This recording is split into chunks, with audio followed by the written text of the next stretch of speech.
Joining me now from New York with analysis is Brooke Goldstein, an attorney and the director of the Lawfare Project. And from Los Angeles, Mark Hanna, a Democratic political analyst and former John Kerry campaign aide. All right, let's talk turkey here about where we are. The president's comment today, a little bit out of sync, don't we think, with what John Kerry said? He said someone could die here. Absolutely, 100%. And I think it's quite demoralizing of the President of the United States to simply make light of this issue by, calling names and basically calling him a 29-year-old hacker. This is an issue of massive importance. It's already been elevated to an issue of massive importance. And the number one reason why President Obama shouldn't have to pick up the phone and call China and Russia is because we shouldn't have national security leaks in the first place. The fact of the matter is our system is broken. We've had leak after leak, and no one has fixed the dam.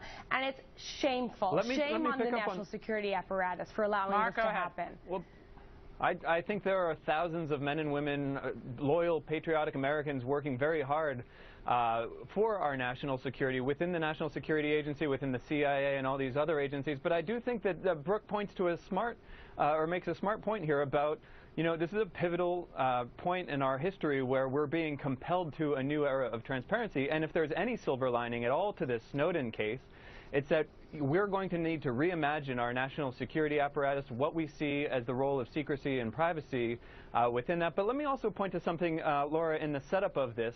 What was missing from the Obama excerpt is that he did say that the work of international law needed to be carried out, that we've got these, we don't know what the CIA is doing behind closed doors. We don't know what our diplomats are doing in mid-level, high-level negotiations with their counterparts in other countries.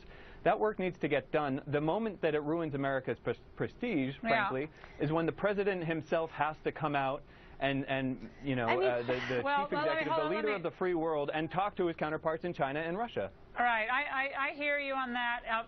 The president was a little flip, though, don't you think? I mean, I'm not going to send the jets, scramble the jets against a 29-year-old hacker. Was he a hacker or a leaker? Was he hacking and leaking? I'm confused about that. I thought he was a leaker, but maybe he hacked too.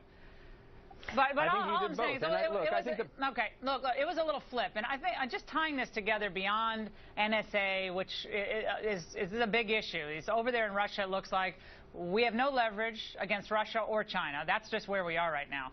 But we have all these unresolved problems. Brooke, we have unresolved problems with what we don't know about what happened the night of Benghazi. We still don't have anyone in custody after what happened in Benghazi. We had photos. I think we know a couple of the people that were there. We don't know where all these witnesses went, and so we just don't seem to have a handle on this stuff. And to me, it looks like sheer incompetence. But I'm looking at it from the outside here. Our credibility has been completely destroyed. I mean, look, the notion that we were going to use, as Mark said, these appropriate legal channels to somehow convince China and Russia to turn over Snowden, I think was naive in the first place.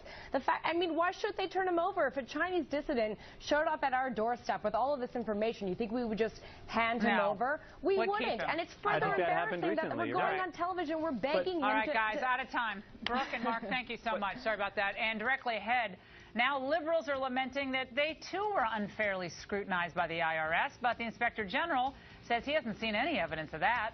We'll tell you what's really going on when we return.